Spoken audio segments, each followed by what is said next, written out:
All right, sweet, we're recording. All right, good morning, everybody. Welcome back to Math 115. How's everybody doing? How was your second week?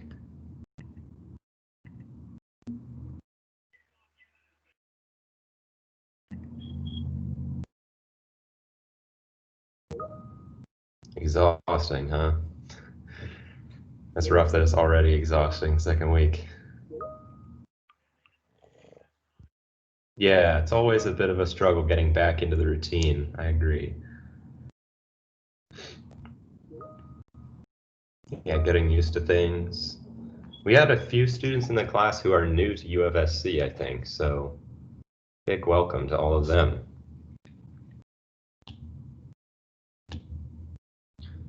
All right, I'm going to broadcast from the iPad, then we'll start.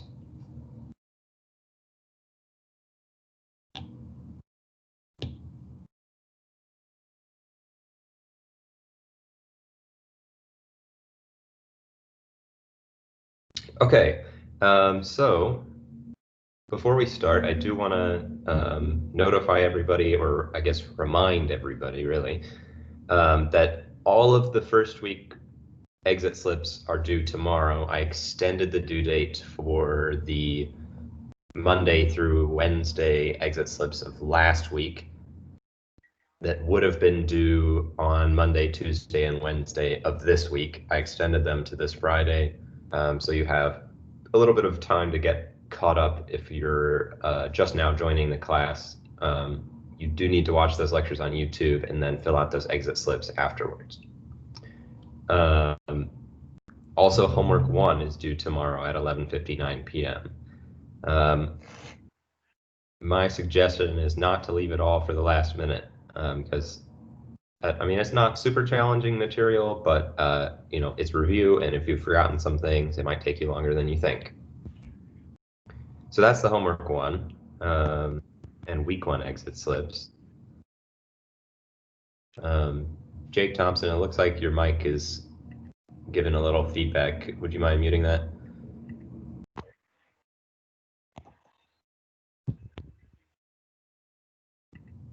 Thank you. Appreciate that. You can always unmute yourself if you want to ask a question. Okay, so last time, what did we talk about? Let's just remember what we did last time. We talked about equations. Okay, so we talked about, and we had a lot of notes last time. We talked about the difference between equations and expressions. So, right, an equation is one where there's an equal sign and we have an expression on either side of the equal sign. We talked about the domain, okay, of an equation, which was the set of values which we are allowed to plug in to both sides. Okay, so we exclude things from the domain if we aren't allowed to plug them into one of the sides. So that's the domain. And then the solution set is going to be the set of numbers which make the equation true. Okay. So if we have some value of x and we plug it in and we get 6 equals 7, that number for x would not be in the solution set since it didn't make the equation true. But if it reduces to 7 equals 7, then it would be in the solution set. Okay, linear equations were just equations where the highest power of x is the power 1. And we learned how to solve linear equations. We also learned about quadratic equations where the highest power of x was 2. In that case, we had two methods really for solving quadratic equations. We could do it by factoring and then setting each factor equal to 0, or we did it by the quadratic formula. Okay. So we did some practice. And then we learned how to solve a rational equation. I mean, really, this wasn't such a rigorous explanation of how to do this, but generally you just want to get rid of all the denominators and then solve it as if it was a regular, either a linear or a quadratic equation. And solving an equation with a radical amounted to getting rid of that radical, first by isolating the cube root and then by cubing both sides. Okay, and lastly, we talked kind of briefly about equations which are quadratic in form, which means that if we change variables, okay, so we get some new variable u, which is a function of x. So in our case, it was u equals x to the 1/3 power, so the cube root of x.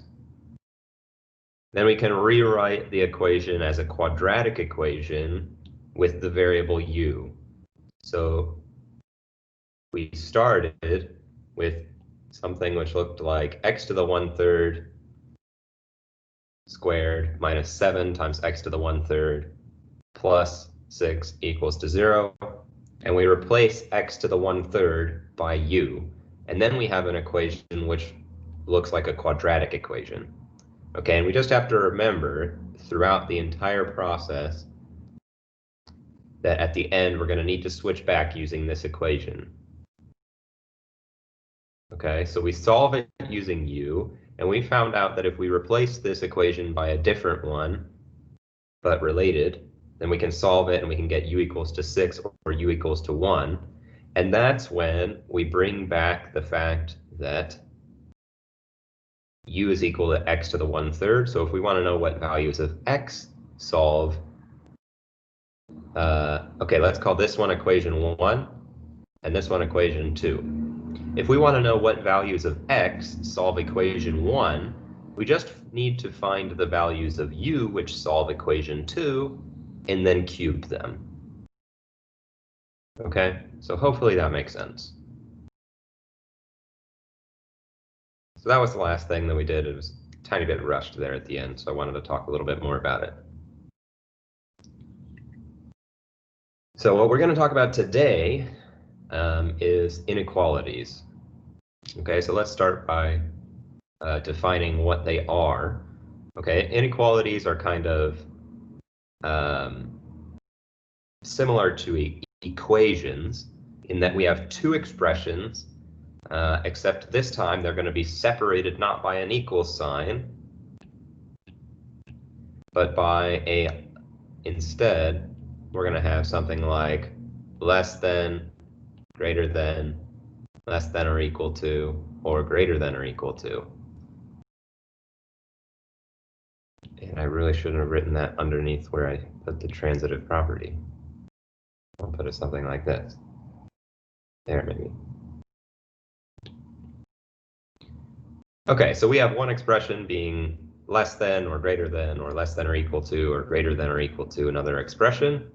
And again, the solution set is going to be the set of real numbers which make the inequality true if we plug them in for the variable. Okay, so an example of an inequality might be something like 2x minus 7 is less than 3.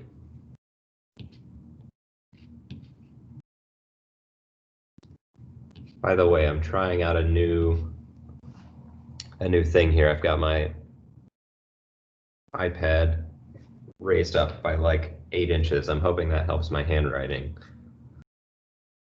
Let me know if it actually gets worse though.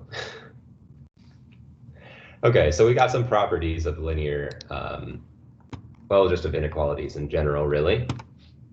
So let's talk about them. First of all, we have the transitive property, okay, which states that if A is less than B and A is less than C, well, we can conclude that A is less than C.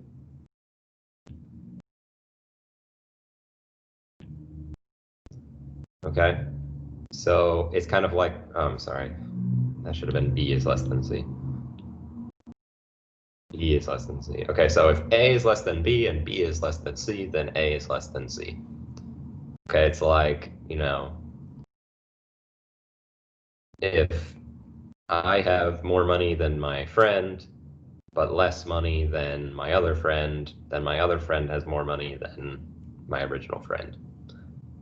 Okay, that's the transitive property. I think most students find that pretty intuitive.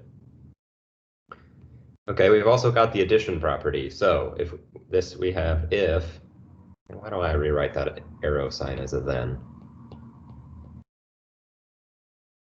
We'll make these if-then statements. If A is less than B, we can add something to both sides and the equation will still be true. So for example, A plus C will be less than B plus C. Okay, and remember here, these are just numbers for the time being. A, B, and C are values. So maybe let me write that. A, B, and C are values. Okay, and we're saying that if it happens to be true that the value of A is less than the value of B, and the value of B is less than the value of C, then the value of A will be less than the value of C. Okay, so we're not talking variables just yet, we're just talking values. Okay, so for example, 7 is less than 10. This implies that 7 plus 3 will be less than 10 plus 3, right? Which is true, right? It's 10 is less than 13. That's still true. Okay? So then we've got our multiplication property, which is the trickiest of the bunch, okay? Because we have a little bit of a catch. We say if A is less than B and dot, dot, dot. I'm going to split this into two cases. C is larger than 0.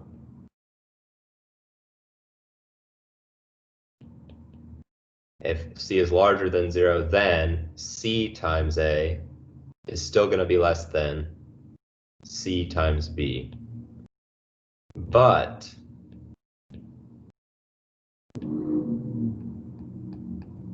C less than 0 is going to give us something else. We're going to get C times A. We're going to have to flip the sign. It's going to be greater than C times B. Okay. So if we multiply the entire expression by a negative number, we must remember to flip the sign. Likewise, if we divide by a negative number on both sides, we have to make sure that we flip the sign, okay? So let me add, it's really, book calls it the multiplication property. They should call it the multiplication and division property. Because it's also true. It's also true for 1 over C times A. That's dividing by C. Is going to be less than 1 over C times B. And 1 over C times A will be less than 1 over C times, sorry, that should be greater than B. Okay. So let's have an example of the second property here. So if we have 3 is less than 7 and C is equal to -2, then we're going to get -6, and we're going to have to flip the sign. Okay, so and -2 times 3. By our rule, we should flip the sign because we're multiplying by a negative number, so let's flip it. And then we'll have -2 times 7. Let's see if it's true, if the rule works. Well, if we multiply -2 times 3, we'll get -6. And we just need to decide, is -6 bigger than -14?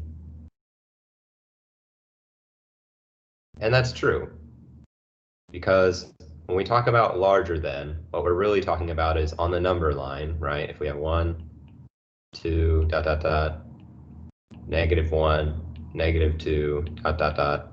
When we talk about larger than, what we mean is to the right of on the number line. Okay, so -6 is larger than -14 because it's less negative. Okay, so -14 would be way over here, and -6 would be here. Since it's to the right, we say that it's larger than, or greater than. More positive, maybe. Okay. Are there any questions so far about these three properties that we talked about, or about inequalities and the solution sets?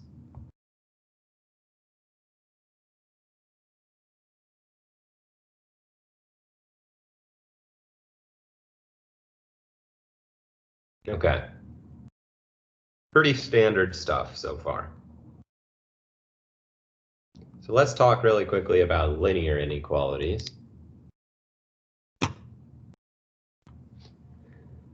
Okay, so linear inequalities are a lot like linear equations.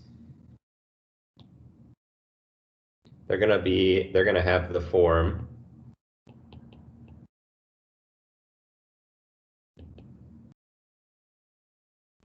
ax plus b greater than 0, or respectively less than or equal to, greater than or equal to.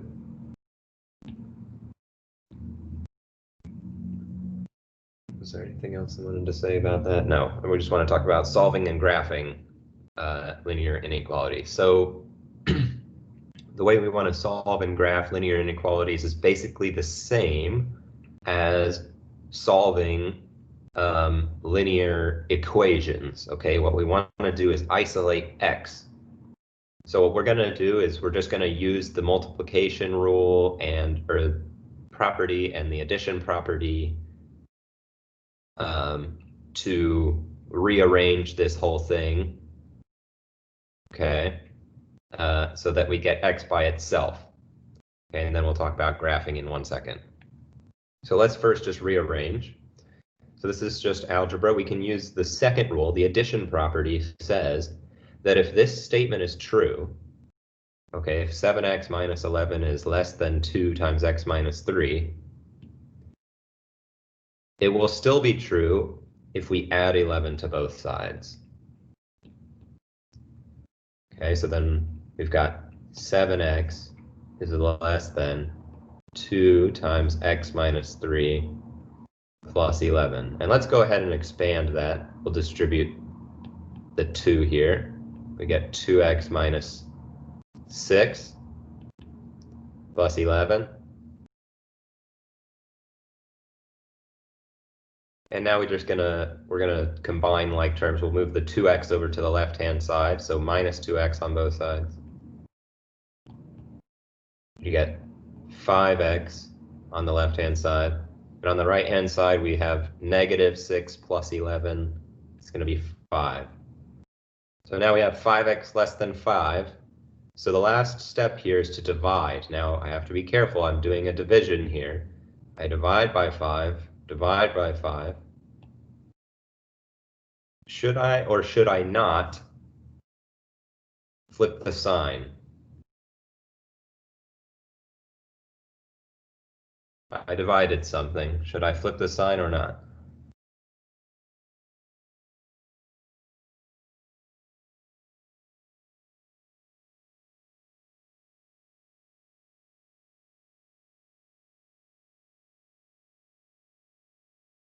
Okay, some yes, some no.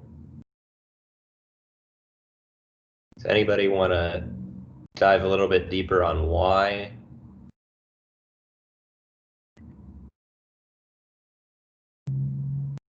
That's right, Heidi, since it's not negative. Okay, so let's go back up and review what this rule said, this multiplication property.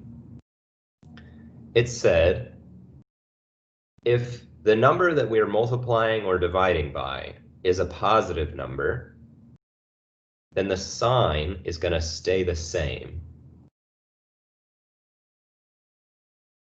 The second statement says, if the number which we are multiplying or dividing by is a negative number, then we flip the sign. Okay? So there's two cases here. Sometimes we flip the sign and sometimes we don't. And it's not because of whether we're multiplying or dividing, it's because of whether the number is positive or negative. Okay, so we should keep the sign the same in this case. Okay, and how do we graph it? Well, the way we graph it is just on a number line. A lot of the times I like to put 0 on the number line just so I know where we're at. And then I'll put 1 somewhere to the right of that.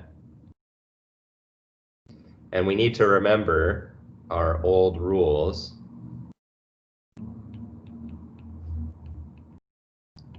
for inclusion / exclusion. The rules were less than signs goes with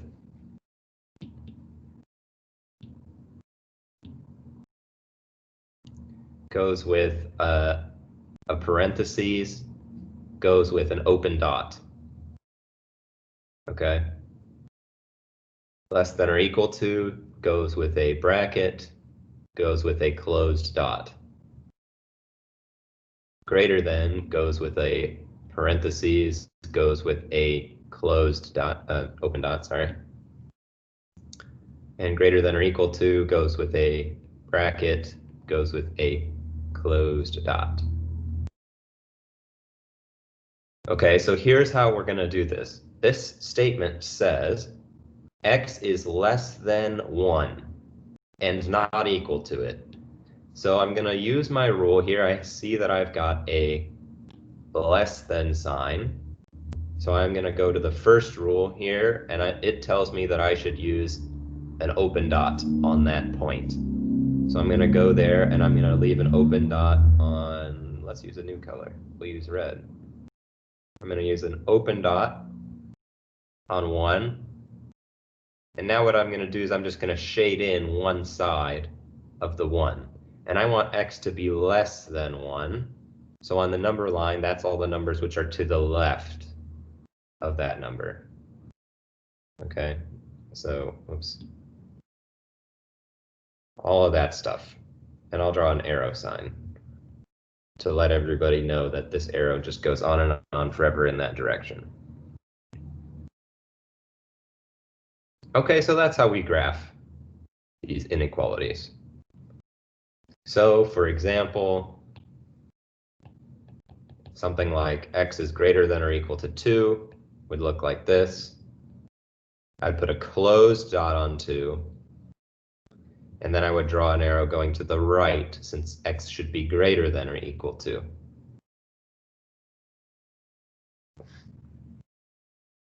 Okay? Any questions about how we solve and graph linear inequalities?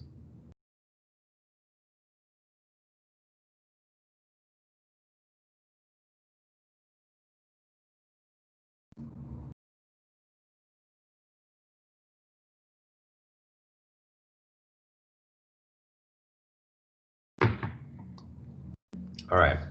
Well, the solving part is really the same as solving a linear equation, except for the one possible difference is you might have to flip the sign if you divide or multiply by a negative number. But except for that one difference, it's just the same as solving linear equations. Now we added this new component of actually graphing them on the number line. The reason we don't graph equations on the number line is it would look really boring. If we solved an equation and we got x equals 3, there's not really much purpose putting it on a number line because it would look like we just put a closed dot on 3 and that would be it. Which this doesn't really communicate much more information. Whereas, I don't know, I guess graphing this inequality does somehow give us a better visualization of what's going on. Okay, so that's why we have this new graphing component. Okay, well, let's continue kind of amping up the complexity. Let's talk about compound inequalities. Okay, so compound inequalities are things like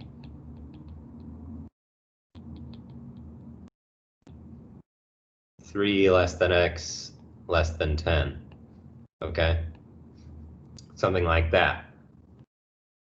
On a number line, what would it look like? We'd have 0, 3, and 10. And we'd put a open dot on each endpoint, and we'd shade in the middle, right? That's what a compound inequality is. Okay, so we've got two inequalities. We know what x is less than, and we know what x is greater than, or equal to, whatever. So it's kind of like a sandwich thing. Okay, so the way we solve compound inequalities is they'll typically be given in this form. They'll say something like, they'll give us one inequality, and then they'll say the word or, and then another inequality. Okay, and the way we're going to do that is we're just going to float this or down as we solve it, each one individually. So let's do the first one first. So 2x plus 7 less than or equal to 1. We'll move 7 over to the other side. We get 2x is less than or equal to 8. And then we divide both sides by 2, and we get x is less than or equal to 4. And I kept this sign the same here because I divided both sides by 2, which was a positive number. Okay, since I divided by a positive number, I kept the sign the same. Okay, and all I'm going to do is I'm just going to copy this or down while I solve the other one. Okay, the first one is completely solved. And now I'm going to solve the other one. So let's distribute that 4x first. We get 3x minus 2 less than 4x minus 4. Okay. And here's what I'm going to want to do here. I already have an expression which tells me what x is less than. So on this one, what I'm going to wind up with, hopefully, is a less than sign, and then a number on the left-hand side, and x on the right-hand side. Okay? The reason I want that is because then I would know the blue inequality, the blue highlighted inequality would tell me what x is less than, and then this inequality in green will tell me what x is larger than. So in this case, my goal is I'm going to move the x's over to the right-hand side on this. Okay, I'm going to move the x's over to the right-hand side for this one. Or you can move them all to the left-hand side, and you'd wind up dividing by a negative, and it'll all work out.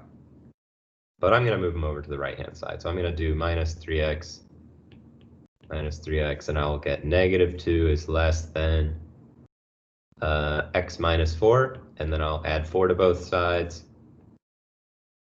and I'll get 2 is less than x. So I get x is less than or equal to 4, or 2 is less than or equal, or is less than x. I can combine them.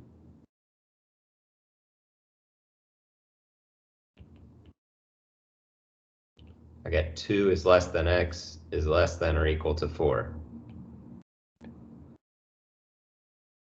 So we can draw on the number line. We've got 0 here, 2, 4. And what do we think on 2 here? Should we have a closed dot or an open dot on 2?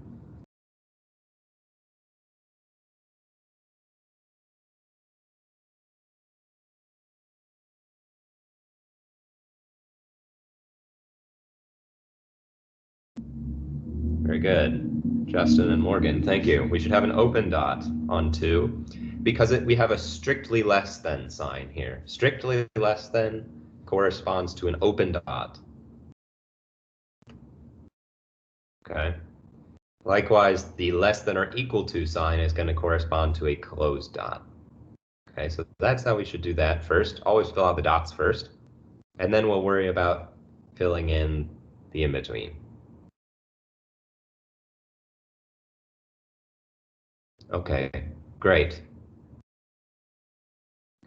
So that's one compound inequality. One thing that I will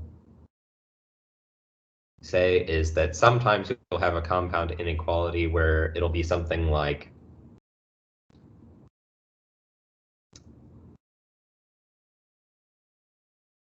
okay, I just want to briefly talk about the possibility that you get an inequality which looks like this. Sometimes you'll get something like x is larger than 3 or x is less than -3. Okay.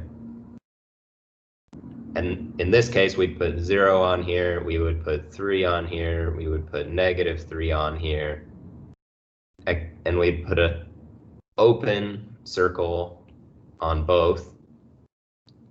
But in this case, we have to be a little bit careful because we say that x is larger than 3 or x is less than -3. So in this case, we're not going to fill in this middle section. Okay, we're actually going to fill in the edges going out like this. That's one example that wasn't really included in the book that I want to talk about. Okay, so that's the situation for this. So sometimes a compound inequality will give us a sandwich type of result, like this 2 less than x less than or equal to 4. And sometimes it will give us like, I don't know, I guess you can think of this as like the sandwich where x is like the sandwich meat or vegetarian option of your choice. And then in this situation, x is like the sandwich bread.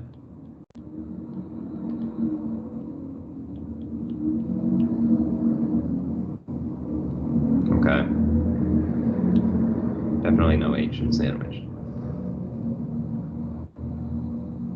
I don't think. Okay. So that's the two types of compound inequalities. We've got where x is the sandwich meat and where x is the sandwich bread.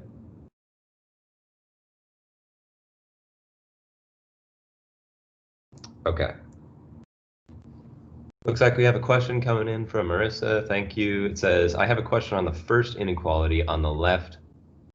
Why is the x less than 8 and not a -6? You're absolutely right. It should have been a less than 6. I made an error. Okay, so let's fix this. The error that I made here was I added 7 to both sides instead of subtracting 7 from both sides. So I couldn't cancel out properly. Gosh, thank you. So let's fix it. It should have been -7 on both sides. This 8 should have become a -6. Then we should have divided both sides by 2. This becomes a -3. We get x is less than -3. So in this case, we didn't have a sandwich meat situation. We had a sandwich bread situation.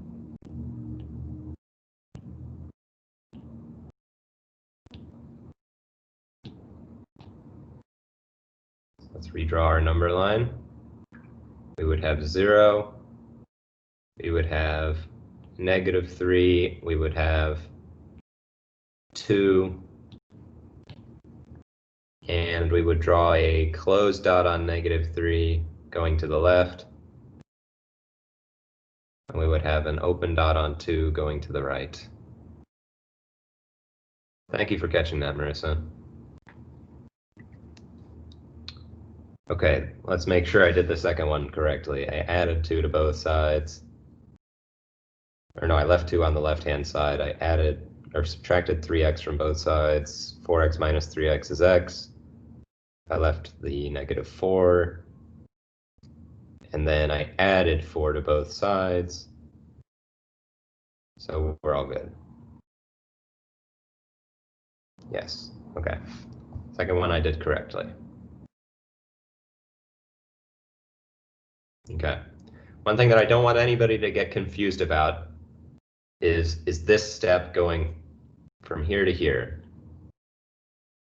Okay, I don't want anybody to get confused by the fact that this is the same. All we did here was divide by the number 2. Okay, so just because we have a negative sign on the right-hand side isn't going to make us flip that sign. The only thing that's going to make us flip the sign is if the thing which we are dividing by, in our case 2, would be a negative number. Okay, it's all about whether or not we are dividing by a negative number or multiplying by a negative number. So we should definitely keep that sign the same still. All right, I apologize for making that error, everyone. That's gotta be annoying. Okay, so I think we're all good now. Any more questions about compound inequalities?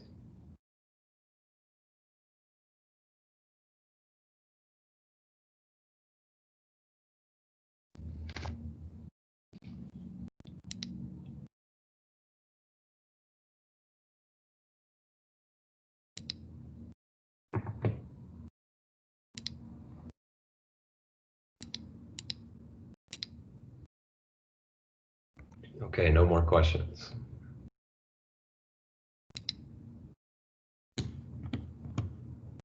And let's talk about the following. Talk about inequalities with absolute value. Okay, so remember,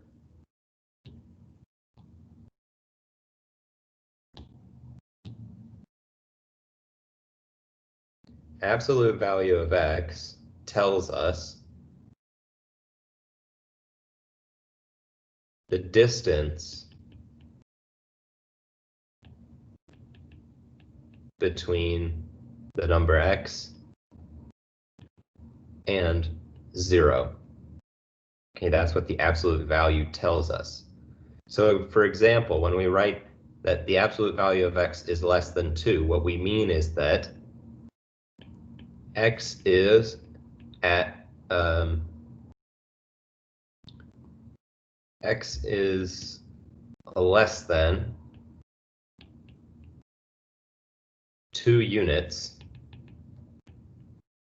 away from 0. So what would that look like? Well, we would have a number line, and we'd have 0 here in the middle. And we would say x is less than 2 units away from 0. So we're going to count 2 units away from 0 in both directions.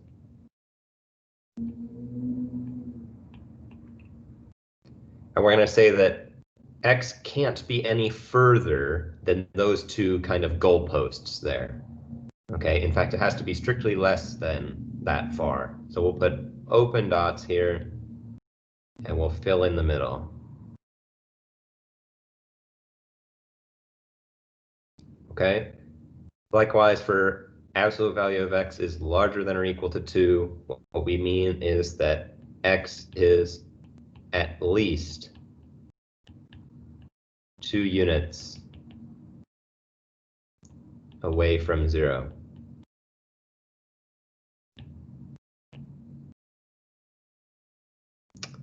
So here we would put 0, and we'll put our 2 and negative 2. And we're saying really that x cannot be closer to 0 than negative 2 or 2. So we're going to put a closed dot on each of these. And we're going to draw our arrows going to the right.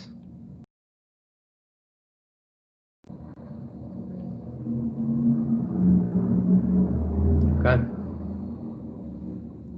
So that's how we deal with inequalities with absolute value. Okay, so we have some rules for these.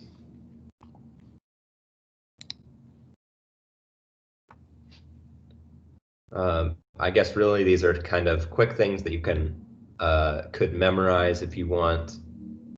I'm not sure they're totally necessary. We've got absolute value of u is less than a.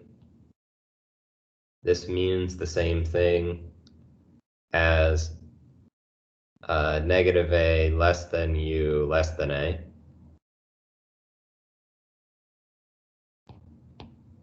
Absolute value of u is less than or equal to a means the same thing as negative a is less than or equal to u is less than or equal to a. Thirdly, we have absolute value of u greater than a. That's going to be equivalent to u greater than a or u less than negative a. And then the last one, u greater than or equal to a, that's going to correspond to u greater than or equal to a or u less than or equal to negative a. Okay, so if you want a handy guide for converting between these kind of inequality notations and these absolute value notations and these regular kind of compound inequalities, this is how we go between them all. Okay. So let's solve one. Okay, let's solve one. So here we've got 4x minus 1 in absolute value is less than or equal to 9. Okay, so I'm going to use rule number 2 here because I've got a less than or equal to sign and a less than or equal to sign. Let's see if I can fit it all on the page. So what I'm going to do is I'm going to write this as a compound inequality. Okay, I'm going to write this as a compound inequality. I'm going to take the right-hand side, which in the rule is a. In our case, it's 9. And I'm going to write that on both sides. I'm going to write negative 9 is less than or equal to 4x minus 1 is less than or equal to 9. Okay, so I've converted this now. I've converted it. And now what I'm going to do is just solve as I would typically solve. Okay, so I don't want anybody to get too confused by the fact that we've got two less than or equal to signs here. What that means is if we do anything to the middle step, like say add 1, we've got to do that on both sides here of our inequality. Okay, so if we add 1 to everything, we would get negative 8 is less than or equal to 4x minus 1. Excuse me, it should be just 4x. And that's going to be less than or equal to 10. Great. So now all we have to do is divide by 4.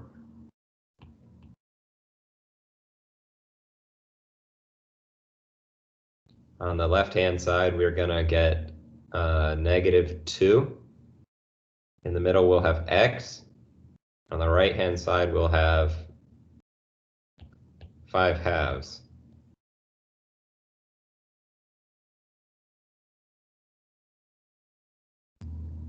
Okay, so let's draw our number line. What would it look like? It would look like, here's negative 2, 0, 2, 5 halves is 2.5, so 3, and then here's 5 halves. And we're going to put closed dots on 5 halves and on negative 2. And then we know that in this case, x is going to be the sandwich meat, so we're going to fill in the middle.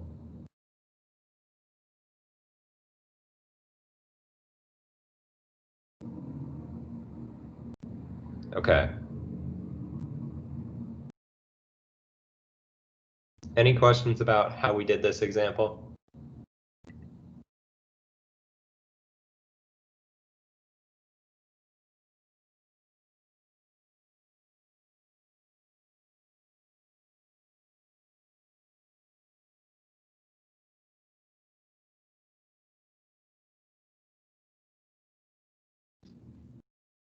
Okay. Let's try this one on our own.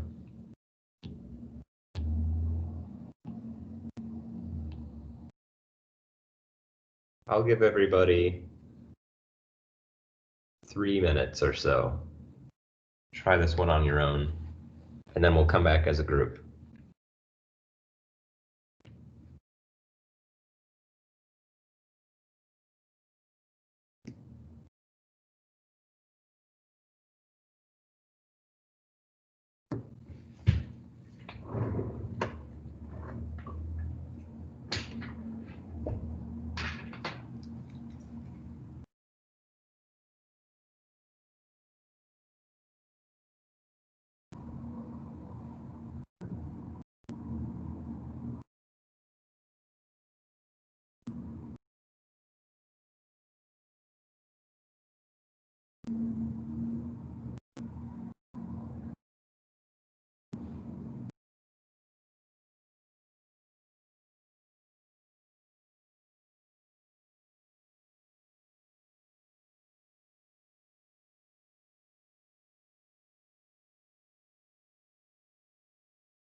All right, does anybody need a little bit more time to work?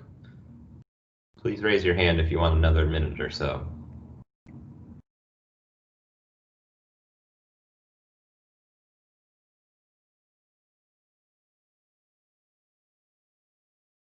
Okay, seems like everybody is done. That's good. All right, so anybody want to be brave and share their result?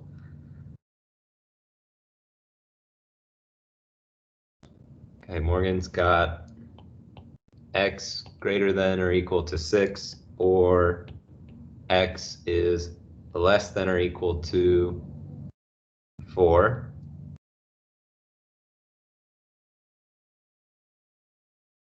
Justin's got a slightly different result. He's got 2 is greater than or equal to x is greater than or equal to 6.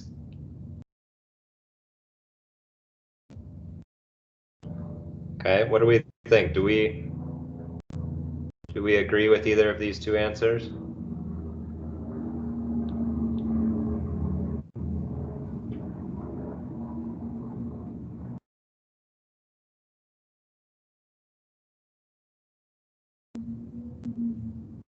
Okay, Heidi's got x is less than or equal to 2. We got to be a little bit careful. Do you mean and here?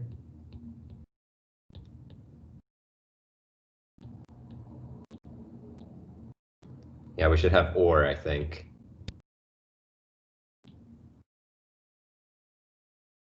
Okay, so 3 competing answers. Let's go through together and we'll figure out which one was correct.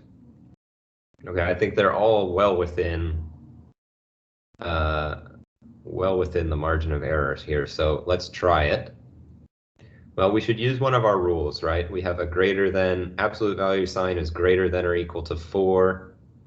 Okay, so we want to use the rule for greater than. And it says we should do u is greater than or equal to a, and or u is less than or equal to negative a. Okay, so let's write it out. If we were to write that out, we would get one of the following two things is true. Either 2x minus 8 is greater than or equal to 4, or 2x minus 8 is less than or equal to negative 4. Those are our choices. Okay, Morgan's revised her answer. She wants 2 here. Okay, so now Heidi and Morgan are in agreement here. Okay, so now we're just going to solve each one individually, right? We just go down each column and solve. So we would have, on this one, we'd have add 8 to both sides. We would get 2x is greater than or equal to 12. And then we would divide both sides by 2 and get x is greater than or equal to 6. Then we're going to have an or, and here we're going to have add 8 to both sides. Again, we'll have 2x is less than or equal to positive 4. And then we'll divide by 2 on both sides and get x is less than or equal to 2. Okay, so I'm getting x is greater than or equal to 6, or x is less than or equal to 2. So that looks like it corresponds with both of our answers here. Okay, this one is just a really common mistake. This one, the only difference is that for here, we should have actually that x is going to be the sandwich bread and not the sandwich meat in this case.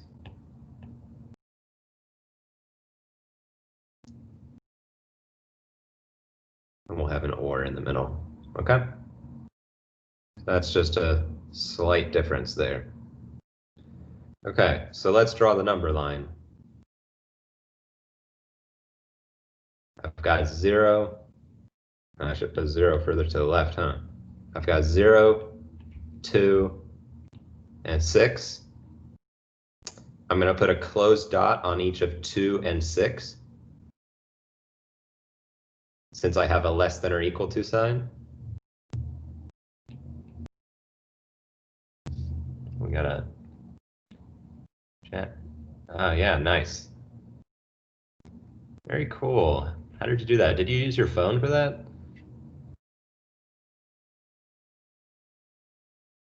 That's kind of really nice. I'd like if people share their work like that in the future. Yeah, I think it should look just like it's showing up in this picture in the chat. Thank you, Kamar. So we should draw a line going to the right.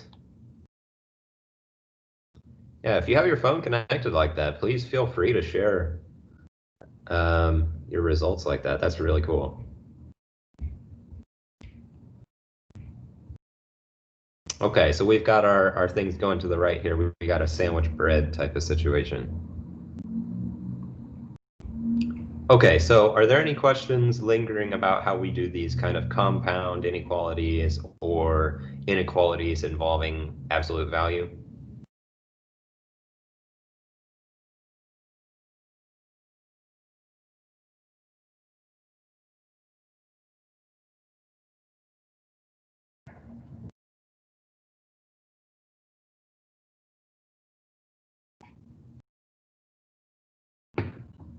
Okay, if not, then we're going to move on and we're going to really amp up the difficulty. Okay, we're going to talk about rational inequalities and test points. So what I mean by a rational inequality is something like the following, okay? This on the left-hand side is a ratio of expressions. We call that a rational or ratio null expression. Okay? And it's involved in an inequality, so we call this entire thing a rational inequality.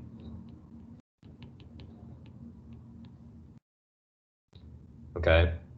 And they can be very, very tricky to deal with. Okay, so I'm going to walk us through the steps first, and then we're just going to go through step by step how to solve this kind of inequality, because it's kind of a lot of steps and it's a bit more involved. Okay, so here's what we're going to do. The first thing we're going to do is get 0 on one side. Okay, we're going to move everything over to one side. Okay, why don't we talk through these steps as we go? So the first step is get 0 on one side. So let's do that. We'll just move 3 over to the left-hand side by subtracting it from both sides. So we'll get x squared plus 2x minus 15 divided by x minus 1, and we'll have minus 3 is greater than or equal to 0. Okay, that's step 1 complete. Now step 2, what we're going to do is we're going to express the other side. The other side is the the non-zero side. How do I say that? As a single rational expression and factor it completely. Okay, so first of all, we want to get a single rational expression. That means that we want this whole side here to be a single fraction. Okay, if we want to do that, we're going to want to find a common denominator. Okay, so we're going to take 3 here and we're going to multiply by x minus 1 on top and x minus 1 on bottom. So what are we going to get? We'll get x squared plus 2x minus 15 all over x minus 1. And we'll subtract from that 3x minus 3 divided by x minus 1, still larger than or equal to 0. And let's combine these two now. We'll have x squared minus x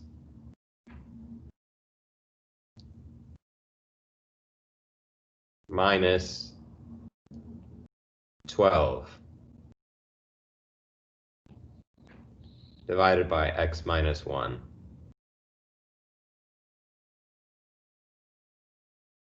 Okay, still larger than or equal to 0.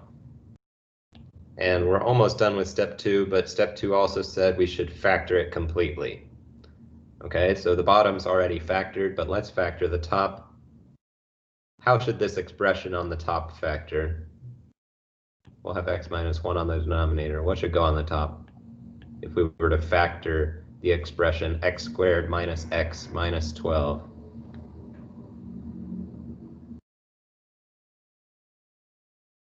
Did I make a mistake? Would it be minus 18? No, I don't think so, because we've got a minus here and a minus here, so we should add 3.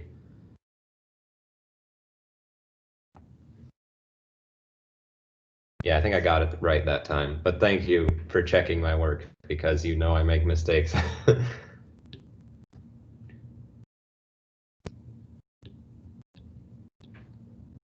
Okay, so how should we factor this numerator here? I'm talking about the expression x squared minus x minus 12.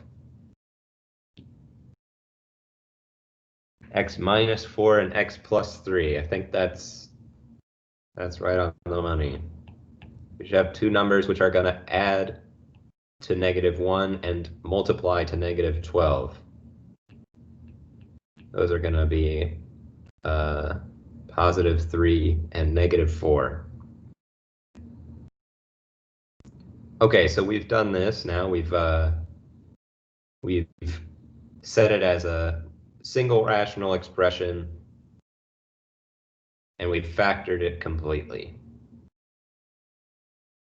Okay, let's see what the next step says. So we should mark the roots of the numerator and the denominator on a number line. Okay, it's easy enough. Make a number line, and the roots are going to be the numbers which make these expressions 0. So to make x plus 3 0, we're going to put negative 3 on our number line. And we're going to put positive 1 on our number line, because that's what would make the denominator 0. Which, remember, that's a very bad thing. So we're going to talk about that in a second. And then the one that would make x minus 4 0 would be the root positive 4. Okay, so that's easy enough.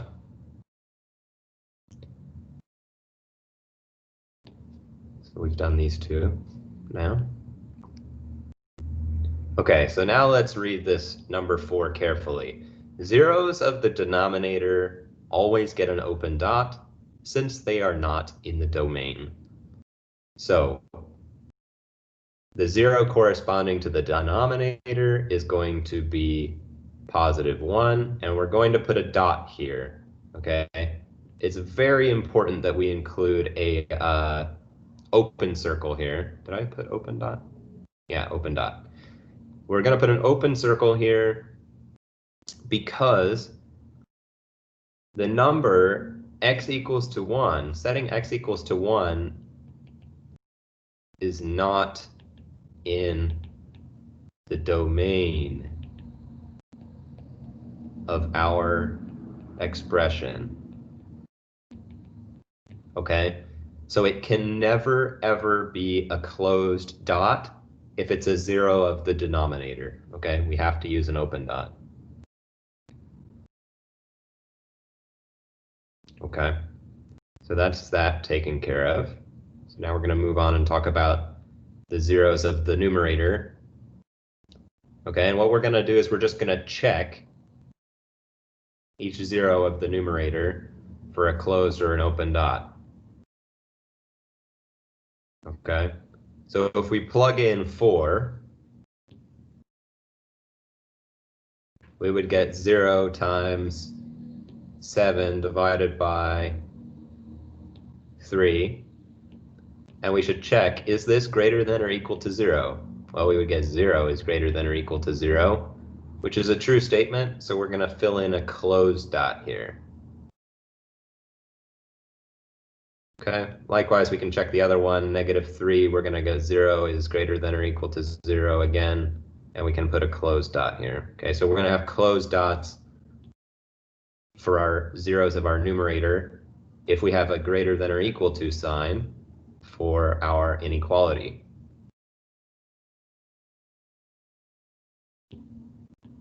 Okay, maybe I can clean this up a little bit.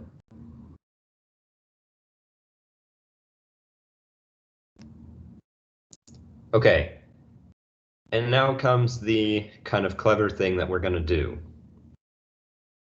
We're going to test one point from each subinterval to determine how to fill in each gap. Okay, so what we want to know basically is,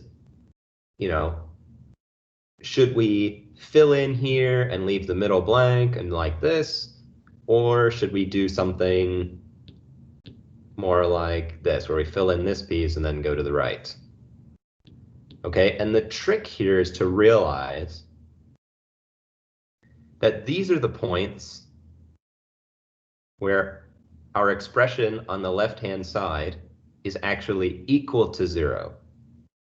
And this is one point where our expression is undefined. If we are to have an expression, and I don't know, maybe it looks something really crazy, like this. The key fact here is that if we look at the zeros, our expression only has one sign in each subinterval. Let me use a different color.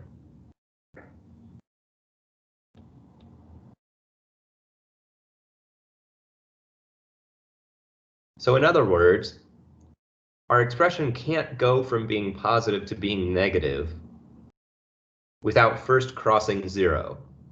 And we know that these are the points where we cross 0. Or we could have a situation where it does become negative, but that's because we had something like this. Well, why don't I draw it a little bit more clearly? Maybe we have something like this.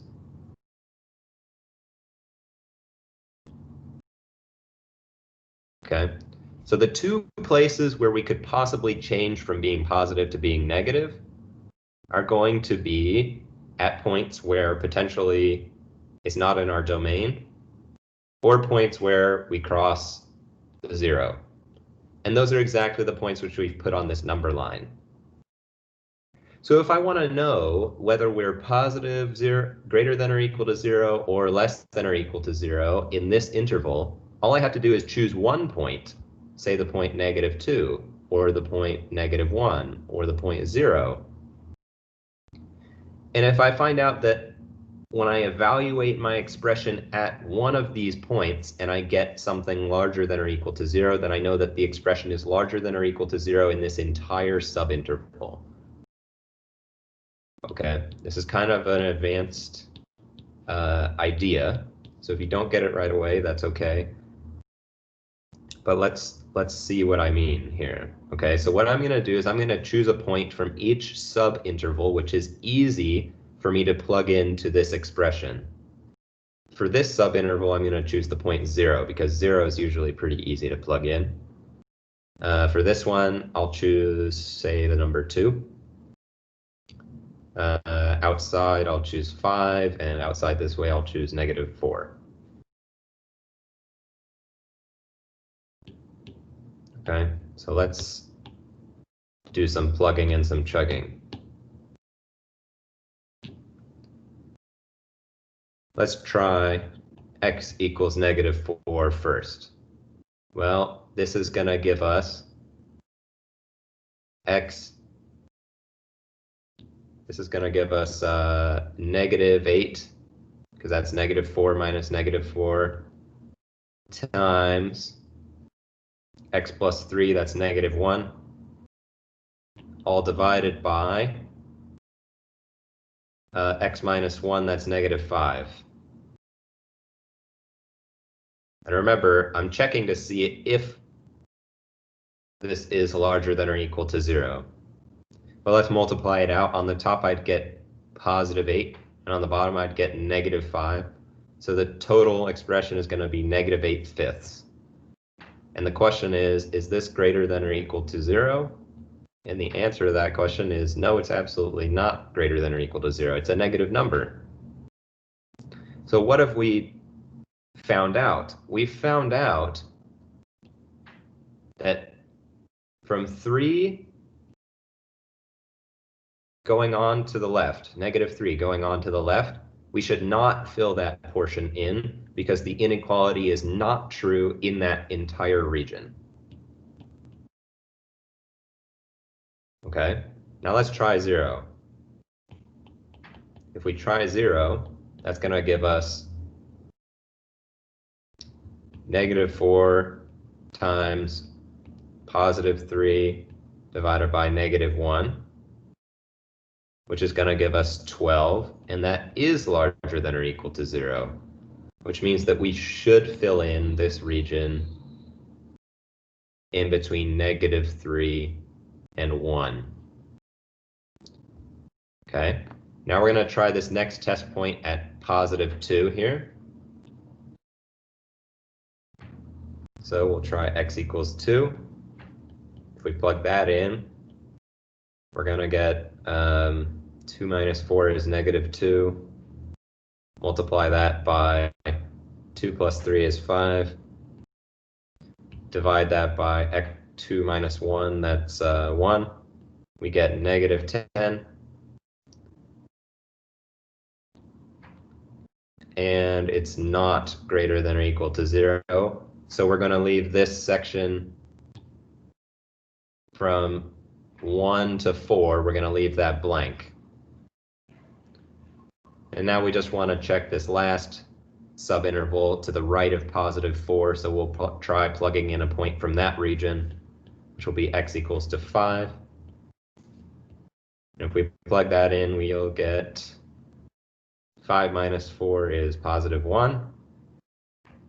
Times 5 plus 3 is 8. And then 5 minus 1 is going to be 4. So we get 8 divided by 4 is 2, and that is larger than or equal to 0. So we're going to fill that region in.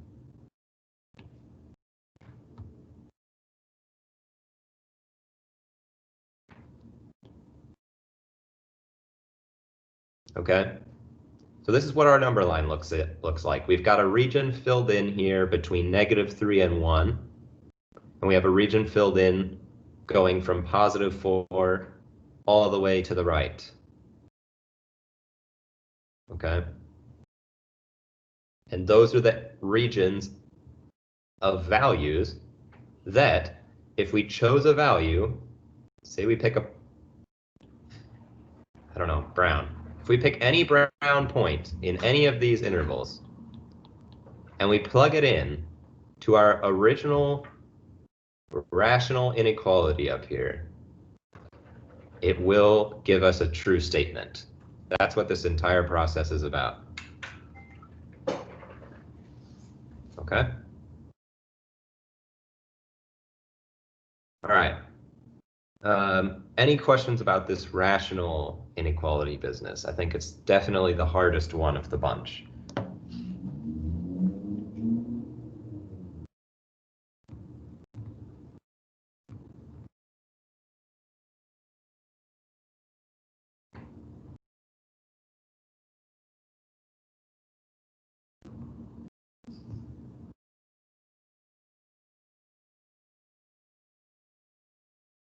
All right, well, if there's no questions, then we're done for today. We made it through everything just in the nick of time.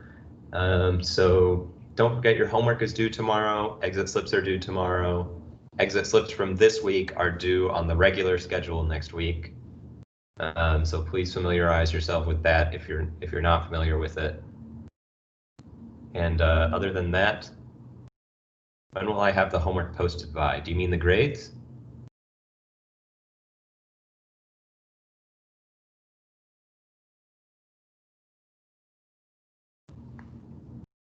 For this week's work. I see. Yes, I'll post a new homework assignment tomorrow. Then it will be due 1 week from tomorrow. Yeah. Yep, no problem. Thank you, everybody, and have a great weekend.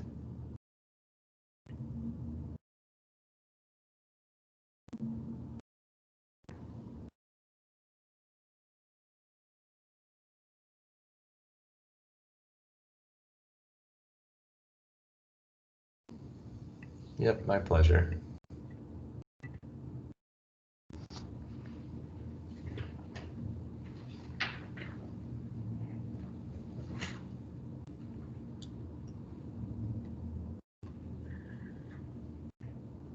If anybody has questions, you can feel free to stay after.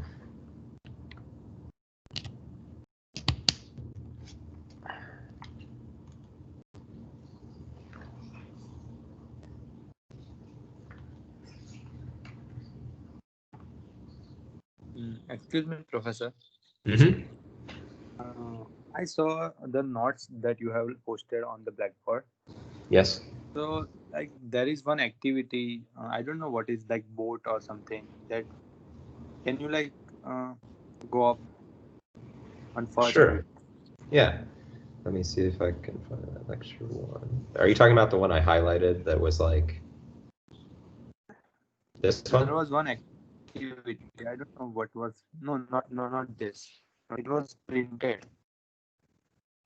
Oh, this maybe? This. Yes, this. Mhm. So what is this? I like don't get idea of anything. Okay, well, this was just an activity that I was planning on doing if we had enough time. We ran out of time, so we didn't do it in class. Oh, But if you want to talk okay. about it, then we can go through it. Yeah. I have the time, if you have the time, then I am here. Yeah, sure, I can do that. Okay, well, I'm just going to leave the recording going then so that I can just go through this and any students that want to see it can see it. But if you're watching the recording, lecture is over. This is just extra practice. Okay. Okay, so let's see. We have a cafe. They're selling reusable mugs for $2.99. And with a mug, you can buy drinks for 69 cents. But drinks are regularly 89 cents. So the whole question is kind of about whether it's worth it to buy the mug, which you might want to do if you buy a lot of drinks, because if you have the mug, it's like a initial investment, but once you have it, the drinks are cheaper, right? Okay. That's kind of what's going on here. So, how much is one mug and one drink? Well, we can answer that fairly easily. We have to buy the mug first, right? $2.99. So that'll be $2.99. And then we would add to that the cost of one drink, 0.69. Okay. And so the second question, B, what's the average cost of each drink if you get a mug and two drinks? Well, average cost is going to be equal to the total cost divided by number of items. So the total cost of two drinks will be $2.99 for the mug, and then 2 times 0.69 for the two drinks. Yes. And then we should divide that by the number of drinks which we got, which was 2. Okay. Okay, so let's get my calculator out here.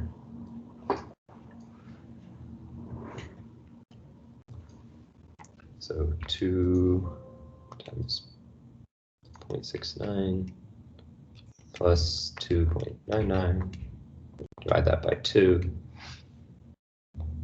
We get $2.19. Yeah. Okay? Now we want to answer C. Is the average cost increasing or decreasing? Do you have an idea before we start? Obviously, decreasing. Yeah, it's decreasing, right? The more drinks we buy with the mug, the more heavily this is going to be weighted, right? We're going to keep adding 0.69 and we're going to add 1 to the denominator, right? If we add something larger to the denominator than we added to the numerator, the fraction is going to become a smaller value, right? Yes. So it's decreasing.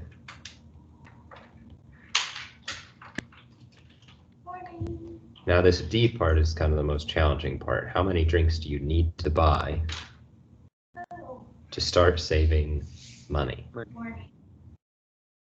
I got Okay. an email about the dashboard. What we need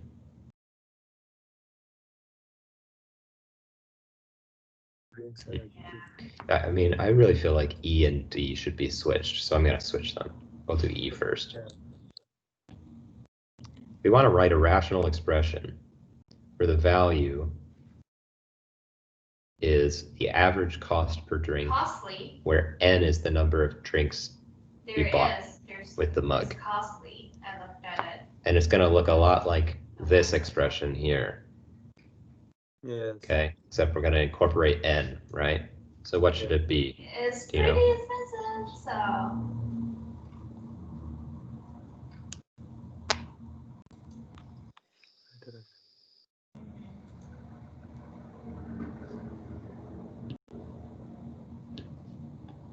Maybe we can try. Let's try finding the cost of 3 drinks. Okay, just kidding. It's not. What would that be? How would I find that? It's not too expensive. If Total only cost, one user is like, available. yeah, 2.99 per mug plus 3 into 0.69 for drinks. Okay. Just And now what should I do? $10 per user per month. Now I think add. Wait a second. Why the rest?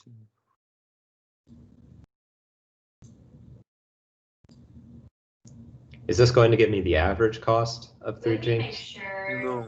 this By email to by 3. Like if you want average cost, either then user like is we have to do by 3. yeah. Yes, we should divide by 3, right? Yeah. And if we wanted to do the average cost of 4 drinks, we would get $2.99 plus 4 times 0.69 0.69 by divided by 4, right? Yes. So E is asking us what is the average cost of n drinks, where n is any number. Yes. 2.99 plus n into 0.69 by n. That's right.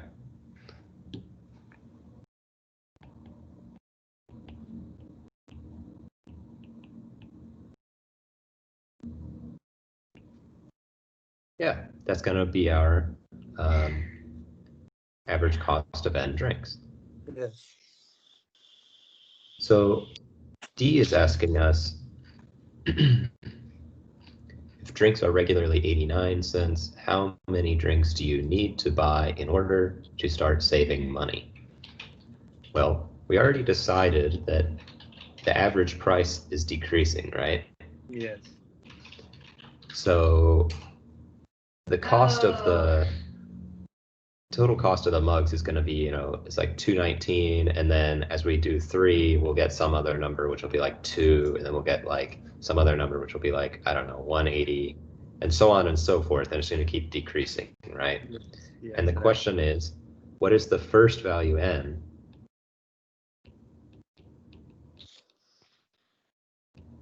that gives us cost of n drinks is less than or equal to the regular cost? So here, C here is the average cost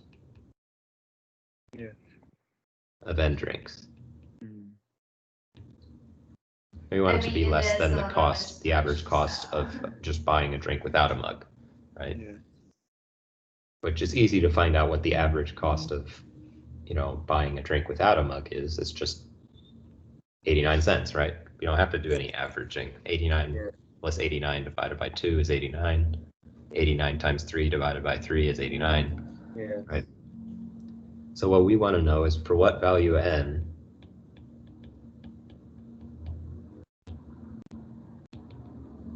gives the following inequality. We want the average price, $2.99 plus n times 0.69 divided by n to be less than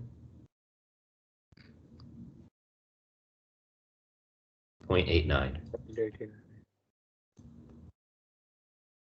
Okay. And now this is just an inequality like we were solving in class today, right? Yeah. Yes. So we should multiply both sides by n.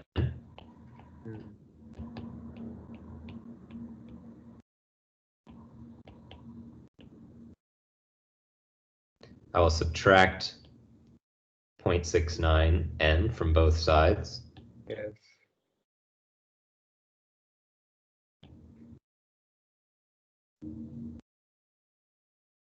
Multiply both sides by 5. Yes. This becomes 14.95. Okay, so n should be larger than 14.95. Yeah. Do we need new So how many process cups stuff for the new do I have to buy? whatever? How many drinks do I have to buy in order to start saving money using the mug? So Okay. I have to like divide by 0.69 maybe. No. Remember here, n is the number of mugs that we buy, number of drinks we purchased, that is. Right? Okay. Mhm. And what to And we're trying to find Okay. what is the number of mugs, which makes the average price of buying that many mugs less than the average price of just buying drinks without a mug. And we set up this inequality and we solved it, and we got that the number of mugs should be larger than 14.95. So how many mugs should we buy in order to start saving money? 14.95 by 0.89. That will be the answer. Well, we don't need to divide by 0.89. Okay, let me explain what happened here. Let me draw your attention to this line here. Yes. Okay, maybe I should explain a little bit more about how I went from this line to this line beneath it. On the left-hand side, I had 2.99 plus 0.69 times n. I wanted to get all the n on one side, so I did minus 0.69n. So now, like, we have to put the value of n in the first equation. That's the thing we can do, maybe. Hang on one second. So are you clear about how I went from here to here? I did 0.89 minus 0.69, and I got 0.2. Yes. And then I multiplied both sides by 5. Yes. And now I just have n by itself, right? Yeah. That's what I wanted, right? And n should be the number of mugs that I buy, right? Yes. So if I want to know what should the value of n be in order to make this inequality true, well, I know that this inequality is equivalent to the ones beneath it, is equivalent to the ones beneath it. Yes. And I found that n here, the number of mugs that I buy, should be more mugs than 14.95. But I don't quite want to answer 14.95 mugs. Why is that? Why is this answer not as good as it could be?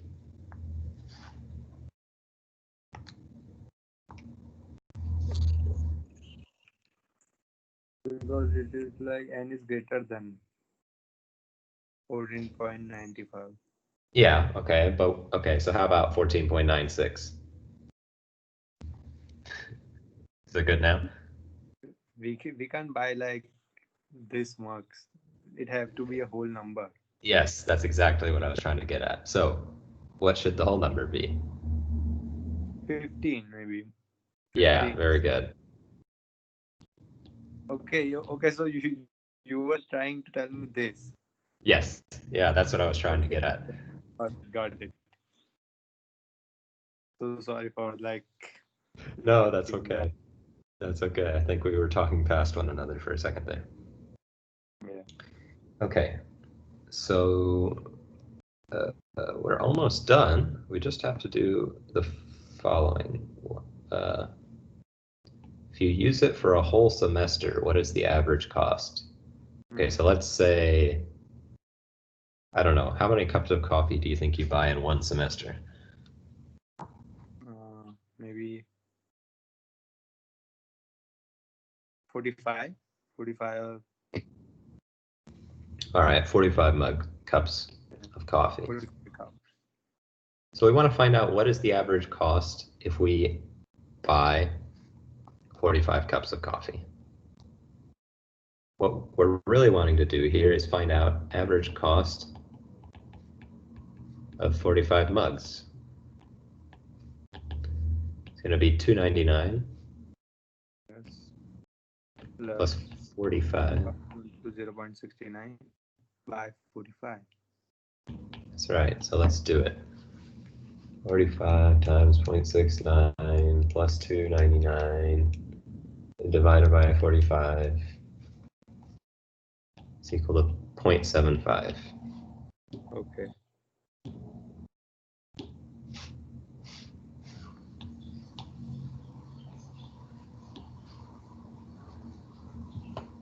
Okay. So it is the average cost of 45 mugs. This is the average cost of 45 mugs. That's right. And you can see that, just like we said, if we buy more than 15 mugs, our average cost is going to be some number which is less than the average cost of just buying them without the mug, right? 89. Yeah, 89. So we're saving money. Yes. All right, let's do the last one then. It says, if you use it for years and years and years, what is the average cost approaching? So let's try doing something like, I don't know, say we use it for years and we buy 1,000 cups of coffee.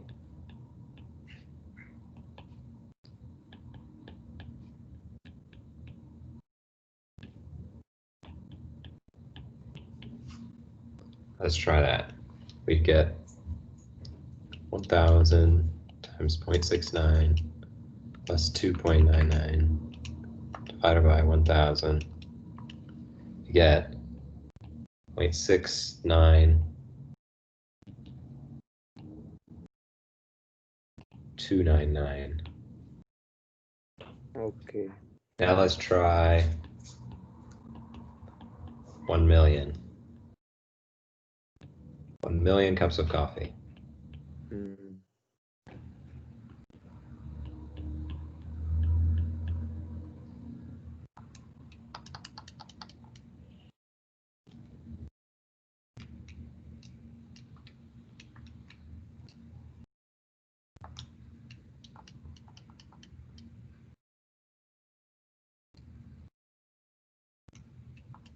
We get 0.69000299. So the question is, as we go down, the price is getting lower and lower and lower, right? Yes. But the question is, sorry, you cut out. Decreasing, I'm saying. Yes, and the question is, what is it decreasing to? The number is becoming closer and closer and closer to. We'll say like what? 0? Well, but here's the thing. Initially, we go from 219 to 2 to 180. We're decreasing quite quickly at first.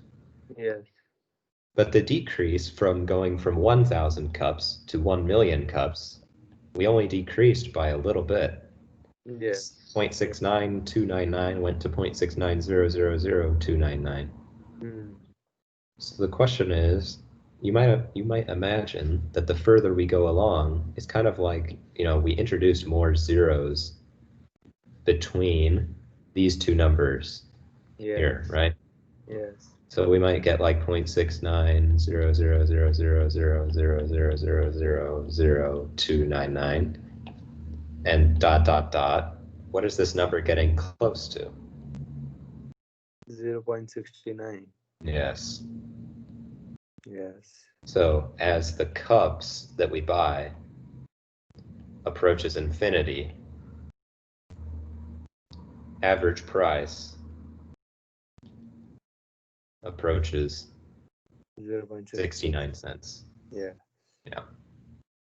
So that's all that activity was. I actually have to go for a class of my own, so I'll have to cut us off there. But if you have more questions, please email me and we can set up a time to meet, Okay. or you can come to office hours on Monday, okay? Yeah. No All right. problem. Yeah. Yep, Thank you for have a good day. this explanation. You too.